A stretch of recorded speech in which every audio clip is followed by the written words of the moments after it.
nunca tive um sonho de ser passista. Até que esse dia chegou. A vida sabe que toda pessoa tem um saber e um sonho ancestral. Toda mulher deveria ser passista por um dia.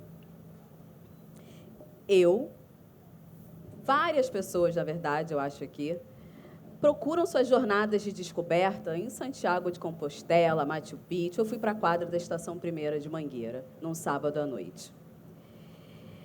Quando eu pisei em solo verde-rosa, eu manifestei um sonho que eu nunca tinha visualizado, nunca tinha falado, sequer passava pela minha cabeça. Mas eu escolhi, mãe, eu quero ser passista da Estação Primeira de Mangueira. Vou me emocionar muitas vezes aqui hoje, gente. Eu sou filha de Zezé e Luiz Mário. Zezé, estilista, costureira de mão cheia, alta costura, e empreendedora antes do verbo empreender ser essa coisa de trabalho e negócio. Meu pai, seu Luiz, ele era mecânico, empresário e artista plástico. Meu pai super tradicional, sério, conservador. A minha mãe, uma doçura, uma alegria de carnaval. Eu, que sempre morei na Zona Sul do Rio, fui fazer a minha jornada de descobertas numa quadra de um subúrbio carioca. O peso de pisar nesse chão. Eu fui entender muito mais tarde. Não sei se vocês sabem, mas escola de samba tem 4 chãos. Tem o chão da quadra, o chão de ensaio, o chão da avenida e o famoso chão de escola. O chão da quadra é festa em casa. Sou eu sambando com a minha comunidade, aquela troca de olhar, aquela circularidade. O chão de ensaio é performance, cobrança e dedicação. É aonde eu mostro para o Morro de Mangueira que eu estou ali afinco, dedicada ao carnaval do ano. O chão da avenida é espetáculo. Gestos, carão, magia. É mostrar que na Mangueira tem samba no pé. O chão da escola é metáfora. Mas é quando a gente sente que a gente faz parte da escola e que a escola faz parte da gente. É quando a gente observa o intangível, aquela coisa que a gente só consegue sentir. Quando a gente é tomado pelo chão da escola e pisa na avenida, a gente está para morrer. Morrer por aquele personagem que a gente representa. Todo sambista é mártir do enredo do ano. O chão da escola, ele é uma potência que me faz e me fez me sentir muito responsável pela história que eu começaria como mulher passista. Vou voltar atrás, porque meus pais não queriam que eu fosse. Minha mãe falou, fala baixo. Quando eu disse numa mesa de família que eu queria ser passista da Estação Primeira de Mangueira. E o meu pai virou as costas. Até que meu avô disse que sim, mas me levou ao centro da quadra no mesmo dia para fazer um teste de samba no pé. E eu sambei o que eu não sabia que eu sambava. Minha mãe suspirou aliviada, meu pai continuou extremamente distante. Mas as 2 reações me contavam que, bom, passei, né? Um não quer nem ver o problema que vai dar, e a outra está feliz, então eu acho que é sim. E aí eu me tornei passista da Estação Primeira de Mangueira. Mas eu entendi que para ser passista da Mangueira eu precisava ter uma passistografia. Eu tinha que construir uma trajetória. E essa trajetória, ali, eu sabia que mudaria a minha vida como pessoa, indivíduo nessa sociedade, como mulher. Saí da quadra, fui para casa. meu pai me chamou para uma conversa. Rafaela, que história é essa de passista? Eu falei, não sei nem explicar. Como a mangueira, né? Não cabe explicação. Eu falei, pai, é o meu sonho. O meu pai falou, você pode até ser passista, mas você vai ter que estudar como nunca. E não é estudar o samba, é estudar na academia. Eu quero você na faculdade. Aí eu falei, ok, acatei a ordem. E ufa, passei para a UERJ. Quando eu entro na UERJ, em 2003, era o mesmo ano dos Jogos Pan-Americanos. E a Estação Primeira de Mangueira estava fazendo um encerramento dos Jogos. Teve uma matéria no Jornal Nacional e eu passei filmada no close. Quando eu chego na faculdade, uma pessoa vira para mim e fala, nossa, te vi no Jornal Nacional. Você tem um bundão. O meu sorriso sumiu. O meu sorriso sumiu porque eu entendi que eu iria ter que me partir ao meio para viver numa sociedade que passaria a me enxergar como um bundão. E eu queria ser geógrafa. Então, eu resolvi ser geógrafa e passista. E me dividi em duas mulheres, em duas pessoas, a custo de não conseguir manter relações pessoais, porque as pessoas não sabiam com quem estavam falando. Toda essa dinâmica me afetou. E eu fiquei uma mulher extremamente dividida com os meus sonhos. Eu entendi que a imagem e o reflexo da mulher passista seria o meu filtro para viver em sociedade. Ela sempre chegaria primeiro. Mas não a imagem da mulher passista que eu tenho orgulho, que eu tenho vivência e que eu quero apresentar para cada vez mais pessoas até os dias de hoje. A imagem que seria o meu filtro é a imagem hipersexualizada. É a imagem que pode ser objetificada. Continuei o pacto com o meu pai, cumprindo a ordem do meu pai, e continuei estudando. Não foi fácil, mas eu tinha uma sorte. Eu só era contratada em fevereiro. Ou seja, no ano seguinte, férias, carnaval. Mas a minha experiência nos ambientes de trabalho, ela passava por um padrão. Eu só recebia projetos desafiadores depois de um ciclo de carnaval.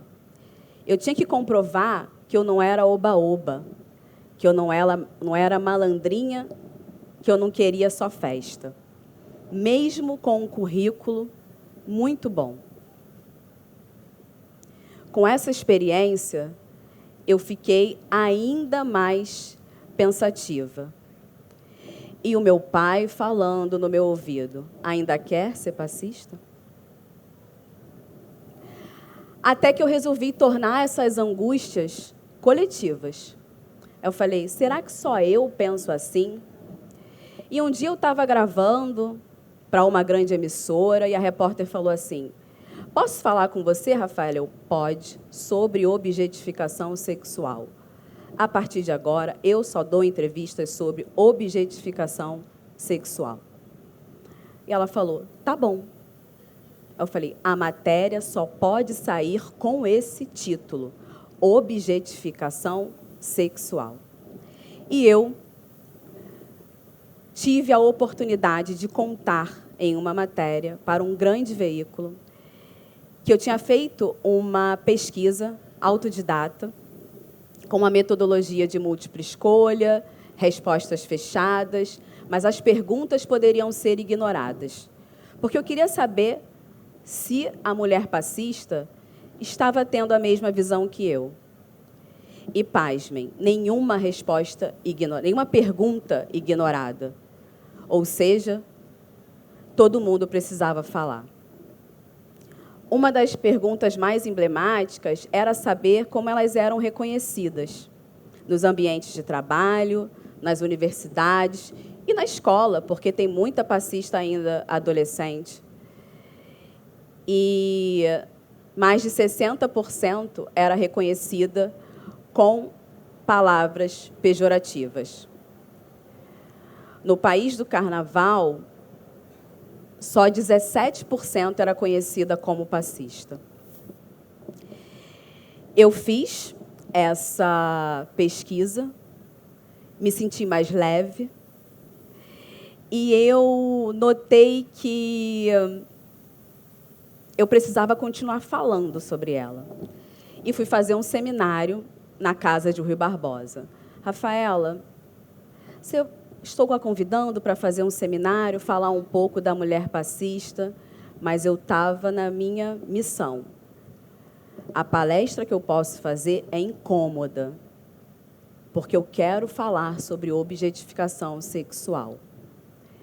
E nesses parceiros que a gente encontra na vida, eu recebi um sim, fui falar, convidei meus pais para estarem presentes, e naquele dia, eu fiz a primeira grande apresentação sobre a objetificação sexual das mulheres passistas, apresentei os dados da pesquisa. Quando eu cheguei em casa, meu pai falou assim: agora eu sei por que você quer ser passista. E eu ganhei a medalha, eu fui condecorada com a medalha Rui Barbosa, que é uma medalha de contribuição a quem colabora com a cultura do país, por esse estudo. Bom, eu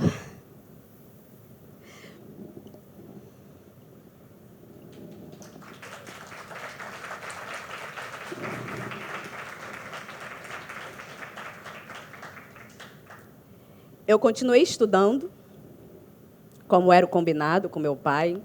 Fiz mais 2 especializações em branding e economia do comportamento. E quando eu comecei as especializações, meu pai descobriu um câncer. E nós 2 continuamos as nossas trajetórias. Ele com tratamento e eu com as 2 especializações. Ao final das especializações, depois de 2 anos,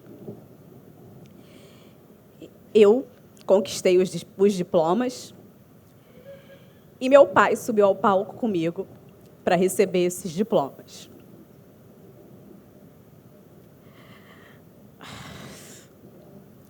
Quando eu recebo o diploma, 6 meses depois, meu pai vem a falecer e começa a pandemia.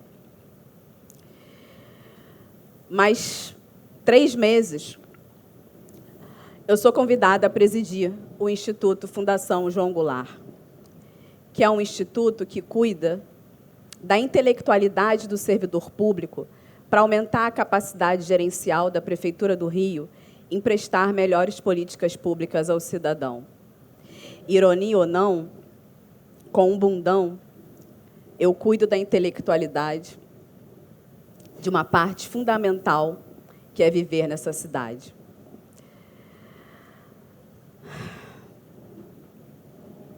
Toda mulher deveria ser passista por um dia, porque a vida vai revelar para a gente o sonho que a gente vai viver. A ordem, na verdade, era um pacto. Missão cumprida, pai.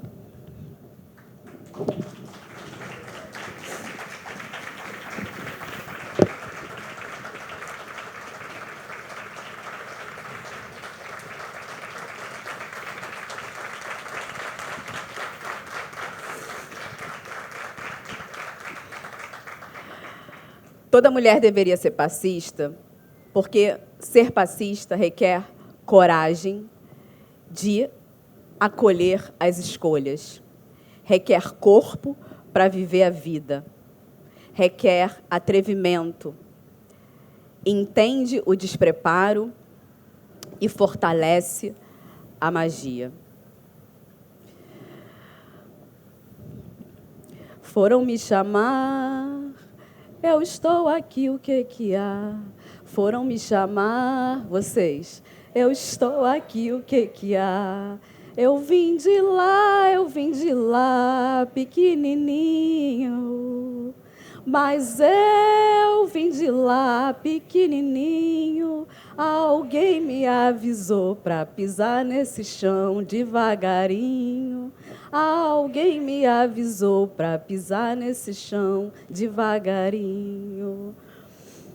Toda mulher deveria ser passista, porque para passista a alma é o eixo. A alma é quem guia. Para a mulher passista, o corpo atravessa qualquer lugar e fissura para a gente estar aonde a gente tem que estar. Toda mulher deveria ser passista, porque é muito bom sambar. A próxima história sou eu entrar para a velha guarda musical, mas aí é outra coisa.